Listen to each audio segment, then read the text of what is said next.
नमस्कार, आप सभी का स्वागत है एनएस लाइफ न्यूज चैनल में। मैं राधा देवी ले चलती हूँ कुछ खास खबरों की ओर। झारखंड प्रदेश जिला देवघर में भारतीय जनता पार्टी के प्रदेश उपाध्यक्ष बलमुकुंद सहाय ने मनरेगा के नाम और स्वरूप में किए गए बदलाव को लेकर विपक्ष द्वारा लगाए जा रहे आरोपों को निराधार बताया है।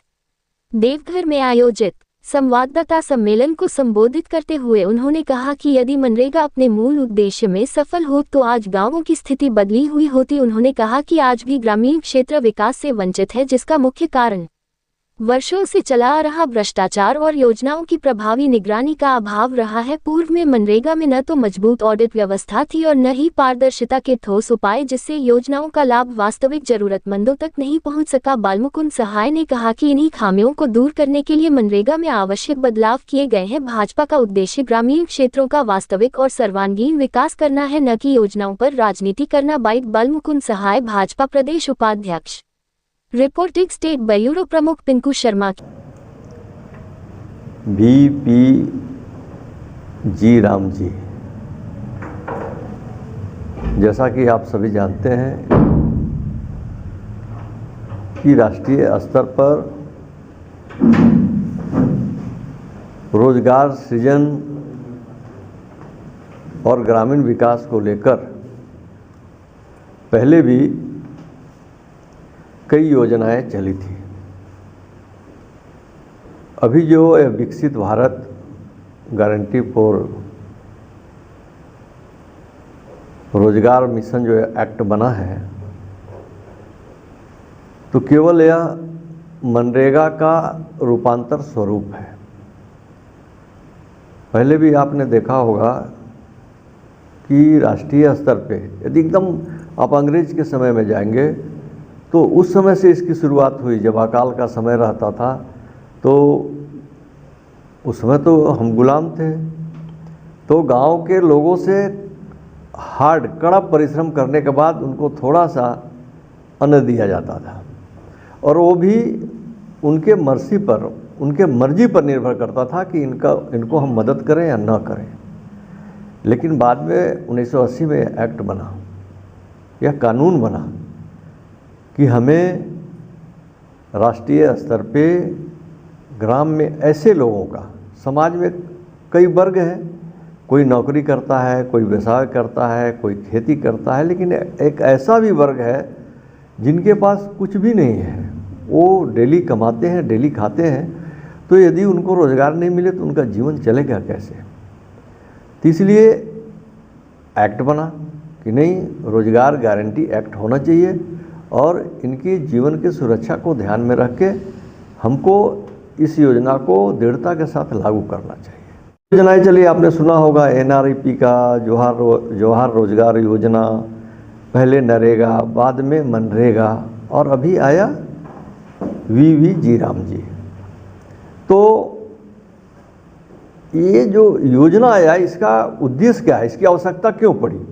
आवश्यकता इसलिए पड़ी कि पहले जो मनरेगा के काम चलते थे तो उसमें भ्रष्टाचार काफ़ी स्तर पे होता था, कोई लॉन्ग टर्म योजना नहीं बनती थी और इसमें ऑडिट की कोई व्यवस्था नहीं रहती थी। इसलिए इतने दिनों तक इस योजना के चलने के बाद हमारे गांव जहां के तहां खड़े रह गए। आपको एक उदाहरण बताते हैं। योजना कैसी बनती थी कि आवश्यकता महसूस हुआ कि भाई हम गड्ढा खोदें, उसमें बरसात में पानी जमा होगा, उसका उपयोग हम सिंचाई के लिए करेंगे। और फिर क्या होता था, कोई जानवर यदि गांव का पशु उसमें गिर गया तो विरोध हुआ कि भाई गड्ढा बेकार बन गया, तो हमारा पशु मर गया। फिर योजना बनती कि उस गड्ढा को भर दिया जाए। अब सोचिए ऑडिट क्या होगा, अगर कोई देखने आए कि गड्ढा कहाँ था तो है नहीं, वो तो समतल हो गया। और इसी के माध्यम से, इसी टाइप की योजना के माध्यम से भ्रष्टाचार आगे बढ़ता था। एक ही सड़क को कई नामों के साथ बनवाया जाता था। राम जी के घर से मोहन जी के घर तक, दूसरा योजना बनता मोहन जी के घर से श्याम जी के घर तक, सड़क वही रहता था। कुल मिला के इसके अंदर भ्रष्टाचार बहुत ज़्यादा व्याप्त हो गया था। तो VV राम जी का जो विजन है कि इसमें एक गारंटी रोजगार तो मिले ही मिले, लेकिन ग्राम का विकास भी हो, तो ग्राम का विकास कैसे होगा? पहले जो आवश्यकताएं थी गांव की आज बदल गई है। आज जब से प्रधानमंत्री मोदी जी आए हैं गांव का विकास आगे बढ़ा है, गांव की ज़रूरतों में अंतर आया है। तो इसका विज़न यही है कि हम गांव में रोजगार की गारंटी तो देंगे, लेकिन ऐसा इंफ्रास्ट्रक्चर तैयार करेंगे जो 2047 जो विकसित राष्ट्र का लक्ष्य रखा गया है उसके साथ हम इसको जोड़ सकें। इसलिए इसके अंदर जो प्रावधान किए गए हैं कि हम अब 100 दिन के बदले 125 दिन गारंटी रोजगार देंगे। पहले 100 दिन गारंटी रोजगार था, लेकिन 100 दिन मिलता नहीं था। उसमें जो मजदूर रहते थे, जो काम करने वाले लोग रहते थे, उनके रजिस्ट्रेशन की सही व्यवस्था नहीं थी। कुछ ऐसे भी लोग थे जो गांव में रहते नहीं थे, बॉम्बे में रहते थे, लेकिन उनका रजिस्टर में यहाँ नाम था, उनके नाम से भुगतान होता था।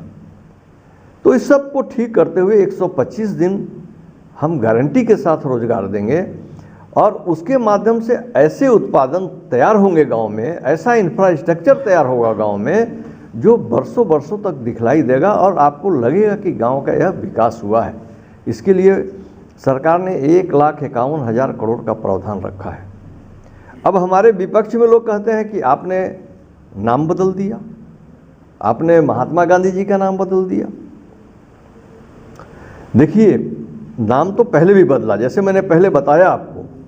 आप महात्मा गांधी के नाम को लेकर देश को कितना मूर्ख बनाएंगे। आप महात्मा गांधी के नाम को एक ही परिवार तक सिमट कर रख दिए हैं और महात्मा गांधी का जो सोच था, महात्मा गांधी का जो विचार था, महात्मा गांधी जो करना चाहते थे, वो केवल और केवल भारतीय जनता पार्टी कर रही है।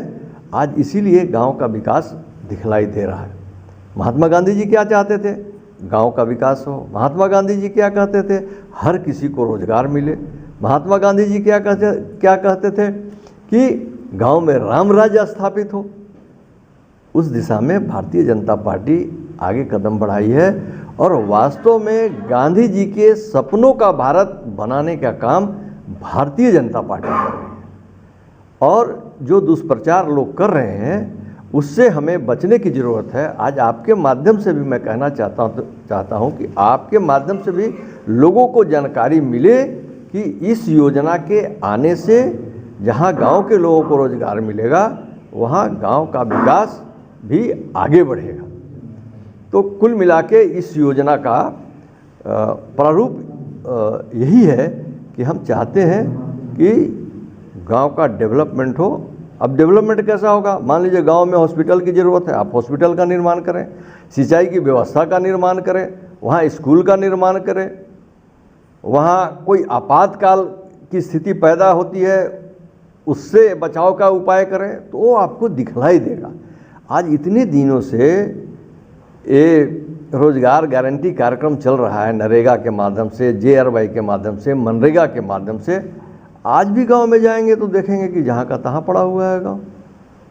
तो इसके पीछे का उद्देश्य था कि राज्य सरकार भी इसकी जिम्मेवारी ले। पहले राज्य सरकार पूरी जिम्मेवारी इसलिए नहीं ले पाती कि राज्य सरकार का